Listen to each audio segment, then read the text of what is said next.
नौजवानों की सबसे ज्यादा मसरूफियत आज किस काम में है? उनको रील्स बनाने हैं। किन कामों के रील्स बनाने हैं? कोई फायदे के, कोई नफा के? नहीं। लड़कियां भी इसी में मसरूफ हैं, लड़के भी इसी में मसरूफ हैं। वो मुसलसल अपनी नंगेपन का, अपने अय्याशी का इजहार करना चाहते हैं ताकि पूरी कौम देखे। और यही तो बात मेरे आका सल्लल्लाहु अलैहि वसल्लम ने फरमाया, जब फहाशी एलानिया होने लग जाए, ओपनली होने लग जाए।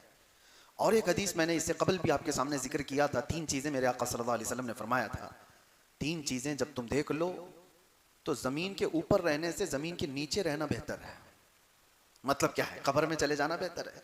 वो 3 चीजों में हुजूर पाक सल्लल्लाहु अलैहि वसल्लम ने ये फरमाया था कि जब उलमा इल्म वाले दयानतदारी छोड़ दें, हक बोलना छोड़ दें, वो मुदाहनत करने लग जाएं, नंबर 1। नंबर 2, मालदार लोग जब बखील हो जाएं, कंजूस हो जाएं। नंबर 3, जब औरतें बेहया हो जाएं, बेपर्दा हो जाएं, हुजूर फरमाते हैं फिर जमीन के ऊपर कोई खैर नहीं है, जमीन के नीचे चले जाना चाहिए। जमीन के ऊपर कोई खैर नहीं होगा। ये 3 चीजें हुजूर ने फरमाई थी। उसी में से एक चीज मैं ये आपके पास अर्ज कर रहा हूं। 5 ऐसी चीजें मेरे मुस्तफा करीम सल्लल्लाहु अलैहि वसल्लम ने फरमाई कि उनमें से अगर मुब्तला रहे तुम तो अल्लाह का अजाब आएगा। और अल्लाह का अजाब एक तरीके का, ये बारिश का रुक जाना, सब्जों का ना उगना, माल में हमेशा की बेबरकती का होना, ये सब चीजें अल्लाह के अजाबात में से हैं। क्राइसिस आ गए, लोग कहते हैं क्राइसिस क्या है? कहीं अचानक से तो कोई गिरता नहीं है, ये अल्लाह ताला की पकड़ है। कई लोगों को देखा, बड़े बड़े लोग अचानक किसी मुसीबत की वजह से गिर जाते हैं। कोरोना के वक्त करोड़पति रोड़पति हो गए। कितने मामलात ऐसे देखने को आए। वबा फैल गई, बीमारियां फैल गई, बड़े बड़े ताकतवर लोग ढह गए। आज के इसमें मैं वो 5 चीजों में से एक ये बताया कि जब गुनाह खुल करके होने लग जाएं, एलानिया होने लग जाएं, और कुरान में अल्लाह फरमाता ला युहिब्बुल्लाहुल जहरा बिस्सूइ मिनल क़ौल, अल्लाह तबारक व तआला किसी बुरी चीज को जाहिर करने को पसंद ही नहीं फरमाता। अल्लाह ताला हरगिज़ ये पसंद नहीं करता कि कोई बुरी चीज ओपनली करे। गुनाह किससे नहीं होते? खताएं किससे नहीं होती हैं? खताएं, गुनाह जब हो जाते हैं तो इंसान ये सोचता है कि इस पर पर्दा पड़ा रहे, ये छुपी रहे चीजें। लेकिन कोई बंदा अगर आकर के बताता है मैं सूदखोर हूं, मैंने 4 औरतों से जिना कर लिया है, मुआज़ल्लाह रब्बिल आलमीन, कोई अगर आकर के बताए फलां की चोरी मैंने की है, तो वो अपने गुनाहों का इजहार कर रहा है और मखलूक को गवाह बना रहा है अपने गुनाहों का, दूसरों को अपने गुनाहों पर गवाह बना रहा है। और अल्लाह कुरान में फरमाता है हरगिज़ अल्लाह पसंद नहीं फरमाता। अच्छा, छुपे हुए गुनाह कुछ ऐसे होते हैं जो बंदे और खुदा के दरमियान राज होते हैं, जिस वक्त मौला चाहे उसको बख्श दे, किसी को पता भी ना चले, अल्लाह ताला माफ फरमा दे। लेकिन बंदा जब सारे लोगों को गवाह बनाता है अपने गुनाहों का, सबको बता देता है कि मैं ये सारी चीजें किया हूं, तो फिर वो अदल के हिसाब के तख्त पर लाया जाएगा। अजीज़ान गिरामी, पहली चीज ये। दूसरी, मेरे आका सल्लल्लाहु तआला अलैहि वसल्लम ने इरशाद फरमाया, बारिश के रुकने के असबाब में से एलानिया गुनाह होने लग जाए। दूसरे नंबर पर लोग जब अपनी ज़कात के माल को दबा करके रखें, ज़कात ना दी जाए, ज़कात मुस्तहिकीन तक ना पहुंचती हो, तो अल्लाह ताला बारिश को रोक लेता है। आज के दौर में भी यही हालात है। लोगों को सिर्फ अपने माल का 2.5% निकालने में इतनी खुजली होती है, इतना दर्द होता है, 1000 हीले बहाने करने लग जाते हैं ज़कात बचाने के लिए। सोचो, वो अरहमुर राहिमीन, वो खल्लाक़े कायनात, वो रज़्ज़ाक़े हकीकी, जिसने पाई पाई तुम्हें दिया है, अगर वो चाहता तो आपके माल का आधा पूरा ज़कात में देने का हुक्म देता कि 50% तुम रखो, 50% अल्लाह की राह में दे दो। अल्लाह ने ये हुक्म भी नहीं दिया। ना ये फरमाया कि 100 कमाए हो तो 25 अल्लाह की राह में दे दो, 75 तुम रख लो, ये भी नहीं। ये भी हुक्म नहीं दिया कि 100 कमाए हो तो 10 अल्लाह की राह में दे देना, 90 तुम रख लेना। नहीं, हैरत की बात है, अल्लाह का हुक्म है कि 100 कमाए हो तो सिर्फ 2.5 रुपया दे देना, बाकी पूरा तुम रखो। सिर्फ 2.5 रुपया, 2.5%। इसके लिए आनाकानी इतनी होती है। देखा जाए तो ये सारे जितने टैक्स हैं उसमें सब में कम है। जीएसटी हो, तुम्हारे इनकम टैक्स हो, जितने टैक्स हैं, अरे 5% से लेकर के 28% तक के टैक्स हैं, 18% के टैक्स हैं, कितने टैक्स हैं। लेकिन यहां पर सिर्फ 2.5%, वो भी टैक्स में और ज़कात में इतना बड़ा फर्क है। लोगों को लगता होगा कि ये हमारे लिए ज़कात टैक्स के बराबर नहीं। टैक्स आपके इनकम पर है और ज़कात आपकी सेविंग पर है। इनकम और सेविंग में फर्क नहीं है। आप अगर 1 करोड़ रुपए महीना कमाते हैं तो टैक्स 1 करोड़ का होगा आपके पास। लेकिन शरीयत ने कहा है 1 करोड़ कमाता है, 90 लाख रुपए खर्चा हो जाते हैं तो उस खर्चे पर ज़कात नहीं, जो बच गया उस पर उसी पर ज़कात है, और वो भी आते साथ नहीं, साल गुजर जाए उस पर। शरीयत ने इतनी सारी छूट दी, उसके बावजूद ज़कात के माल में हेरा फेरी सब चल रही है। बड़े बड़े मालदारों की अगर ज़कात निकल गई होती तो इस उम्मत में कोई गरीब ही नहीं होता। दौरे उमर फारूक रदी अल्लाह तआला अन्हु, सिर्फ 2.5 साल के बाद हजरत अबू बकर सिद्दीक 2.5 साल खलीफा रहे, और उनके बाद हजरत उमर फारूक रदी अल्लाह तआला अन्हु खलीफा वक्त बने। और आपके ज़माने खिलाफत में यमन से ज़कात का माल आया मदीने में। वहाँ जो गवर्नर थे सहाबी रसूल, उन्होंने ज़कात जो लोगों ने जमा की थी वो सब जमा करके मदीने भेजा, और मदीने के फुकरा और मसाकीन को तकसीम करने के लिए फरमाया। तो हज़रत उमर फारूक के पास जब ये ज़कात का माल आया तो आपने ये कह करके वापस भेजा कि जिस जगह की ज़कात निकली है वहाँ के फ़कीरों को पहले दिया जाए, वहाँ की ज़रूरतमंदों में तकसीम कर दो, फिर अगर बच जाए तो मदीने भेज देना। जब ये माल वापस यमन गया तो वो सहाबी रसूल जो गवर्नर थे, उन्होंने दोबारा अमीरुल मोमिनीन के पास ये माल ये कह करके भेजा कि हुजूर यमन में सबको तकसीम हो गया, यहाँ पर कोई लेने वाला बाकी नहीं है, इसलिए मदीने भेजा। दोबारा आ गया। अब मदीने तैयबा में जब ये ज़कात आई, हज़रत उमर फारूक रज़ियल्लाहु तआला अन्हु ने फरमाया देखो यमन में सब तकसीम हो चुका, अब मदीने आई है, जो हकदार लोग हैं मुस्तहिकीन हैं वो आए। 3 दिन तक ऐलान होता रहा, मदीने की गलियों में ज़कात लेने वाला कोई नहीं था, ज़कात देने वाले सब थे, लेने वाले नहीं रह गए थे। वजह क्या थी? शर्म और हया से नहीं ले रहे थे, ऐसा नहीं, सब कैपेबल थे, सब ज़कात अदा करने वाले हो चुके थे। ये निज़ाम कैसे आया? ये वही साहबा हैं मदीने में जो मेरे आका के ज़माने में इतने गुर्बत के शिकार थे कि एक खजूर की गुटली पर पूरा दिन गुजारा करते थे, एक प्याला दूध पर 70 सहाबा सैराब हो जाते थे। लेकिन दौरे फारूकी आने तक वो इतने मालदार हो चुके थे कि लेने वाला कोई नहीं था, अब सब देने वाले हो चुके थे। ये ज़कात का निज़ाम इस्लाम ने इस तरह बनाया था कि गुर्बत को ख़त्म करके सबको बराबरी का हक दिया जाए। आज मालदारों ने अपना माल रोक कर रखा है, 1000 हीले बहाने हैं उसमें ज़कात निकालने के लिए, ज़कात नहीं निकालते।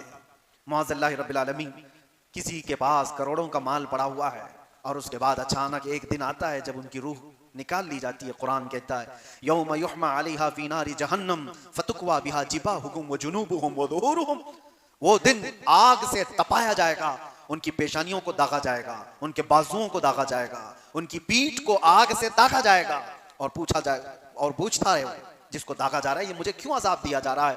अल्लाह फरमाता है हादा मा कनज़्तुम लिअन्फुसिकुम, ये जो तुमने अपने लिए खजाने जमा किए थे उसका अंजाम है। फज़ूक़ू मा कुंतुम तकनिज़ून, अब चखो जो कुछ तुमने जमा कर रखा था। ये जो ज़कात दिए बगैर माल घर पर रहा, हदीस पाक में है उस माल का एक अज़दा बना दिया जाता है जो कब्र में हमेशा उस मैयत के ऊपर मुसल्लत रहता है, क़यामत आने तक उस मुर्दे के ऊपर वो तारी रह जाता है। वो हटाना चाहता है और वो सांप उससे कहता है कि मैं तेरा वो महबूब माल हूं जिसको तू कभी अलग नहीं करता था, कभी तू अलग होने नहीं देता था, मैं हमेशा तेरे साथ रहूंगा कब्र में। अजीज़ान गिरामी वक़ार, अल्लाह तबारक व तआला ने जो माल हमें दिया हमारा अपना कुछ नहीं है। अगर ये एक हादसा हो जाए तो सारा माल खत्म हो जाएगा। माल हो तो ऐसा, अल्लाहु अकबर, अश अश करते हैं हम उस उस्मान इब्न अफ़्फ़ान रज़ी अल्लाह तआला अन्हु का, जिन्होंने अता करते करते इतना दिया था कि आज तक उनके माल को अल्लाह ने महफूज रखा। मदीने में आज भी उनका अकाउंट चलता है। हज़रत उस्मान गनी रज़ियल्लाहु तआला अन्हु का खाता आज भी चल रहा है मदीने तैयबा में।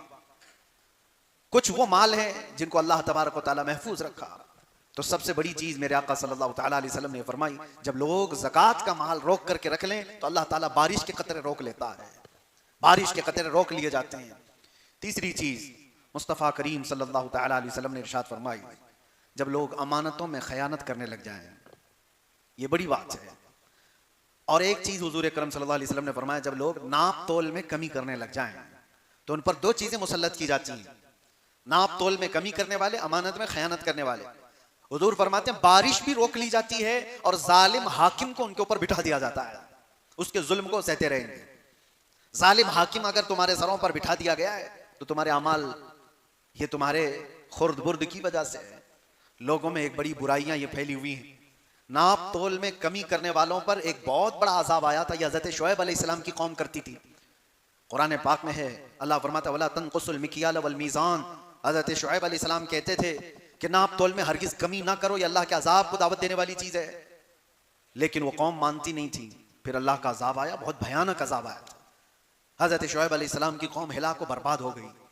आज भी इस उम्मत में अगर ऐसे लोग हैं जो इस तरह के हीले बहाने करके खुर्द-बुर्द करके थोड़ा सा बचाना चाहते हैं, दूध में पानी मिलाने वाले, अशियाए खुर्दनी में खाने पीने की चीजों में मिलावट करने वाले, तोलने वाली चीज में कांटे के साथ धोखा करने वाले, कुछ ऐसे लोग भी मेरे पास आए थे जिन्होंने कहा कि हमारा काम है ये जो वजन करने वाला कांटा बनाना, लेकिन उनसे कहते कई दुकानों वाले हैं, बड़े बड़े लोग हैं, वो हमें सिर्फ ऑफर ये देते हैं कि इतने पैसे दे दूंगा, कांटे में ये करके दे दो।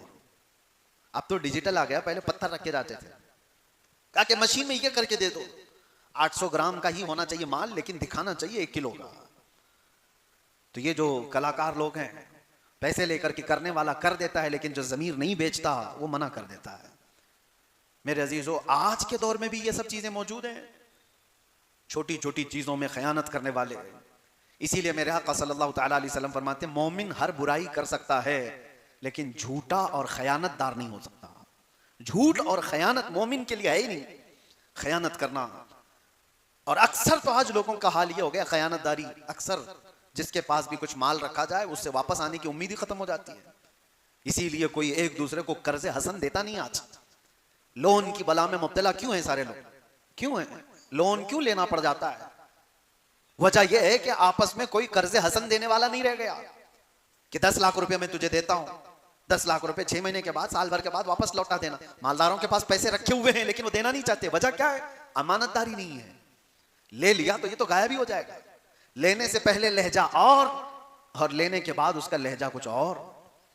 पैसे लेने वालों का लहजा देखो, आप गिड़गिड़ाते हैं, अपनी जरूरियात बताते हैं, दे दिया उसको, फिर महीने के बाद उसको फोन करो, बोले टाइम नहीं है अभी, बाद में मिलता हूं ना, मैं क्या भाग के जा रहा हूं। ये सारी आदतें जो खसलतें आई, ये खयानतदारी है। दौरे फारूक आजम रज़ी अल्लाह तआला अन्हु में एक बात मिलती है, मदीने का एक शख्स, उसके ऊपर किसी का कर्जा बाकी था। किसी का कर्जा, मदीने में एक सहाबी ने आकर मुकद्दमा कर दिया। हजरत उमर से कहा, यह शख्स अजनबी है, मदीने में मेरा कर्जा लिया वो देता नहीं। हजरत उमर ने कहा कि तू इसका कर्जा कब वापस कर रहा है? कहा हुजूर मुझे 2 दिन का वक्त दे दे, मैं वापस कर दूंगा, लेकिन मुझे मदीने से बाहर मेरे वतन जाने की इजाजत दी जाए, मेरे गांव जाके आऊंगा। हजरत उमर ने कहा, तू भाग जाएगा? कोई है यहाँ पर जो तेरी जमानत ले ले तो मैं तुझे छोड़ दूं। उसने कहा, मुझे यहाँ कोई जानने वाले लोग हैं नहीं, लेकिन अगर कोई मेरी जमानत लेता है तो मैं झूठा नहीं हूं। हजरत उमर ने कहा, अदालत जो है वो जुमलों पर नहीं चलेगी, एविडेंस चाहिए ना, कोई जामीन भी चाहिए। जज से अगर आप कह दो मैं थोड़ी ना भाग रहा हूं, जज ये नहीं कहेगा कि तू नहीं भाग रहा है या भाग रहा है, ये तेरा मसला है, कोई जामीन ला के दे दे, पेपर ला करके दे दे प्रॉपर्टी के। हजरत उमर ने कहा, कोई जामीन है? कोई नहीं था। कौन उठता है अनजान आदमी के, आप जमानत देंगे आज? लेकिन हजरत अबू दरदा एक सहाबी, वो खड़े हो गए, कहा, अमीरुल मोमिनीन मैं उसकी जमानत लेता हूं। आप पहचानते हो? कहा नहीं पहचानता, लेकिन 2 दिन के बाद वो आ जाएगा पैसा लेकर के। हजरत उमर ने कहा, अगर वो नहीं लेकर के आएगा तो तुमको पकड़ा जाएगा, पैसा भी देना होगा और अंदर भी जाओगे। हजरत अबू दरदा ने कहा, मंजूर है। उस शख्स से कहा गया कि जाओ तू लेकर के आ जा। वो गया, 1 दिन 2 दिन, शाम हो रही थी, आया नहीं। हजरत उमर ने अबू दरदा को बुलाया, आ जाओ। वो तो आया नहीं जिसकी तुम जमानत लिए थे। और वो सहाबी भी आ गए जिन्होंने कर्जा, जिनका कर्जा बाकी था। तो इतने ही में मगरिब से पहले पहले वो हाँफता कांपता दौड़ता हुआ वो बंदा आ गया, अदालत में आया और कहा कि हुजूर उनके जो पैसे बाकी थे मैं लेकर के आ गया, इंतजाम कर रहा हूं। इतना करना था कि वो सहाबी रसूल जिनका कर्जा बाकी था वो खड़े हो गए, कहा, अमीरुल मोमिनीन अल्लाह की इज्जत की कसम मैं आपके सामने गवाही देता हूं कि इस बंदे का कर्जा मैंने माफ कर दिया, मुझे वापस नहीं चाहिए, मैंने माफ कर दिया। अब सुनिए, उन्होंने कर्जा माफ कर दिया। अब हजरत उमर ने इन तीनों से एक एक सवाल किया। पहले ये शख्स से कहा, तू तो चला गया था, भाग गया था, तेरा गांव भी नहीं मालूम, तू कहां का रहने वाला, पैसा लेकर के चला गया होता तो तुझे पकड़ने में बड़ी दिक्कत आ सकती, या तू छुप छुपा करके रह सकता था, आया क्यों अपने टाइम पर? तवज्जो है मुसलमानों। वो शख्स कहता है, अमीरुल मोमिनीन मैं चाहता तो भाग कर चला जाता, लेकिन वापस अपने वादे के मुताबिक इसलिए आ गया कि बाद को कोई आने वाला ये ना कह दे कि मोहम्मद के गुलाम धोखेबाज होते हैं। मेरे नबी सल्लल्लाहु अलैहि वसल्लम तक कोई कह ना दे कि उनके गुलामों में वादा खिलाफी है, इसलिए मैं वापस आ गया, वादा किया था तो पूरा कर दिया। हजरत उमर रज़ियल्लाहु तआला अन्हु ने अबू दरदा सहाबी से पूछा कि आप तो जानते नहीं थे, इसको कैसे जमानत दे दी? उन्होंने कहा, अमीरुल मोमिनीन मेरी तमन्ना ये थी कि अनजान है लेकिन है तो मुसलमान, है तो मुसलमान, कोई तो इसकी जमानत नहीं ले रहा था, मैं भी ना लेता। तो दिल में ये ख्याल आया कहीं बाद को दूसरी कौमें ये ना कह दें कि मोहम्मद के गुलामों में अब लोगों से हमदर्दी करने का जज्बा भी खत्म हो गया। लोग ये ना कह दें कि लोगों से हमदर्दी का जज्बा खत्म हो गया, इसलिए मैं खड़ा हुआ उसकी हमदर्दी में। और वो कर्ज खा साहबी से पूछा, आपने अभी क्यों माफ कर दिया, पहले तो माफ कर सकते थे। उन्होंने कहा, पहले इसके बारे में इतना नहीं मालूम था, लेकिन अपने वादे के मुताबिक बराबर आ जाने वाला शख्स मेरे नबी का सच्चा गुलाम, मैंने अपना कर्जा इसलिए माफ कर दिया कि लोग कल को ये ना कहें कि मोहम्मद अरबी के गुलामों में माफ करने का जज्बा खत्म हो गया है। तीनों का एक ही मिशन था कि हुजूर पर कोई उंगली ना उठाए।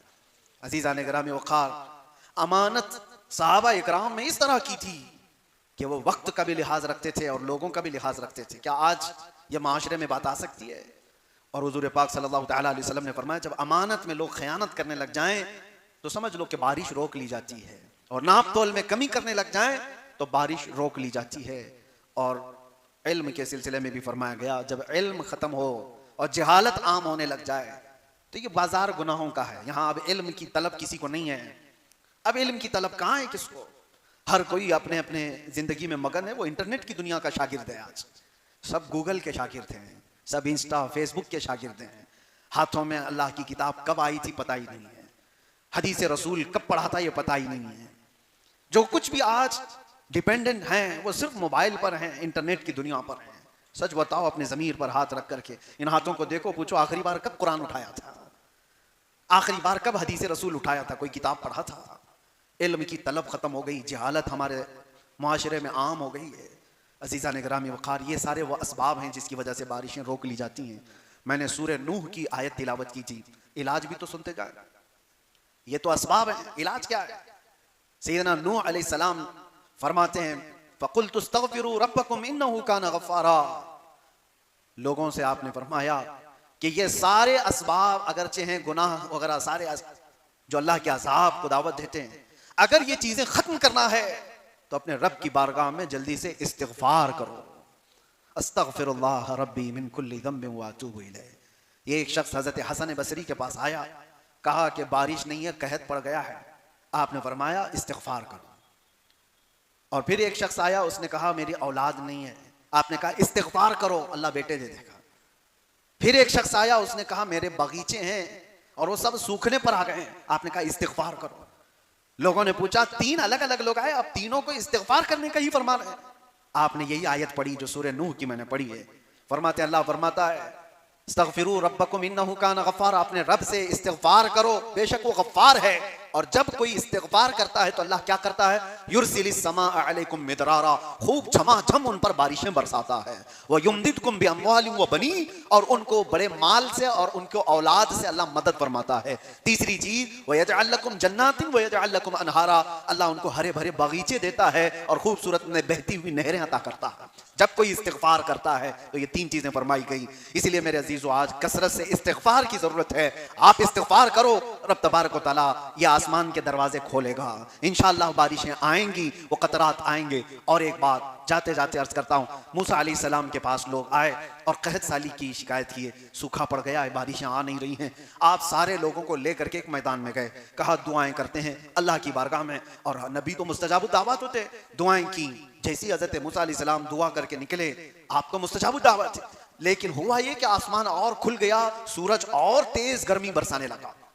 बारिश के कोई इम्कान ही नहीं, सूरज और गर्म हो गया, तपती हुई गर्मी आ गई। मूसा अलैहिस्सलाम को खौफ हुआ, अर्ज करने लगे रब्बल आलमीन, क्या मेरी वजाहत तेरे दरबार में कम हो गई? अगर मेरी वजाहत तेरे दरबार में कम हो गई तो मैं आखिरी नबी मोहम्मद रसूलुल्लाह सल्लल्लाहु अलैहि वसल्लम के वसीले से मांगता हूँ।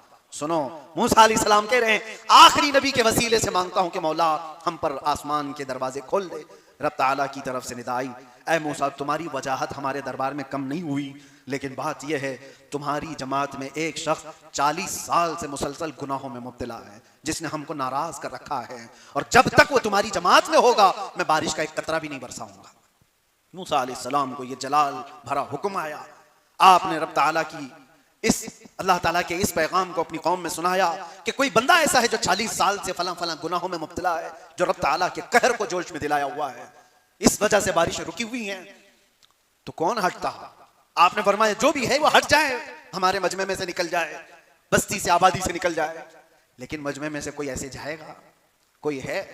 अगर किसी को कह दिया है कि जो चोर है वो उठ जाए, कौन उठने वाला है? लेकिन जो बंदा था वो तो था। आपने निशान भी बता दिए, फलां फलां गुनाहों में मुब्तला है कोई। अब जो बंदा था उस जमात में मौजूद, वो देखने लगा बड़ा मजमा है, लोग रो रहे हैं, गिड़गिड़ा रहे हैं, और मेरे बारे में हुक्म आ गया मैं ही वो शख्स हूं। जाऊं तो कैसे मैं जलील हो जाऊंगा, बहुत बुरी तरह से। उसने अपनी चादर अपने चेहरे पर डाली और रब ताला की तरफ तवज्जो किया। कहा, ऐ रहमान, ये सच बात है कि 40 साल मैंने गुनाह किया, लेकिन ये भी सच है कि 40 साल तक तूने पर्दा डाल रखा, तूने मुझे मोहलत दे रखी। मैं 40 साल तक नाफरमानी करता रहा और तू 40 साल तक मोहलत देता रहा।